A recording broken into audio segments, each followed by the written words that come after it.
கன்னியாகுமரி மாவட்டத்தில் உள்ள புகழ்பெற்ற மண்டைக்காடு பகவதி அம்மன் கோயில் முன்பு போராட்டம் நடத்த முயன்ற விஸ்வ இந்து பரிஷத் மாவட்ட தலைவர் பிரதீப் உள்ளிட்ட 25க்கும் மேற்பட்ட நிர்வாகிகளை காவல்துறையினர் கைது செய்தனர். பெண்களின் சபரிமலை என அழைக்கப்படும் மண்டைக்காடு பகவதி அம்மன் கோயில் இந்து சமய அறநிலையத்துறை கட்டுப்பாட்டில் செயல்பட்டு வருகிறது.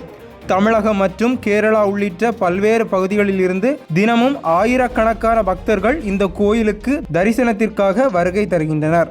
இந்நிலையில் கோயில் மேலாளர் செந்தில்குமார் மீது பல்வேறு முறைகேடு குற்றச்சாட்டுகள் இருப்பதாகவும் இதுகுறித்து பலமுறை புகார் அளித்தும் இந்து சமய அறநிலையத்துறை நடவடிக்கை எடுக்கவில்லை என்றும் குற்றம் சாட்டி விஸ்வ இந்து பரிஷத் சார்பில் கோயில் முன்பு ஆர்ப்பாட்டம் நடத்த முடிவு செய்யப்பட்டது. ஆனால் போராட்டத்திற்கு காவல்துறை அனுமதி மறுத்த நிலையில் கோயிலுக்கு பிரார்த்தனை செய்ய செல்வதாக விஸ்வ இந்து பரிஷத் நிர்வாகிகள் தெரிவித்தனர். இருப்பினும் அதற்கும் காவல்துறையினர் அனுமதி வழங்காததால் கோயில் முன்பு திடீர் மறியல் போராட்டத்தில் அவர்கள் ஈடுபட்டனர். இதையடுத்து மாவட்ட தலைவர் பிரதீப் உள்ளிட்ட 25க்கும் மேற்பட்டோரை காவல்துறையினர் கைது செய்து அப்புறப்படுத்தினர். போராட்டத்தை முன்னிட்டு மண்டைக்காடு பகவதி அம்மன் கோயிலின் முன் நுழைவாயில் தற்காலிகமாக மூடப்பட்டு மற்ற நுழைவாயில்கள் வழியாக பக்தர்கள் அனுமதிக்கப்பட்டனர். கோயில் வளாகம் முழுவதும் பலத்த போலீஸ் பாதுகாப்பு போடப்பட்டதால் அப்பகுதியில் சிறிது நேரம் பரபரப்பான சூழல் நிலவியது.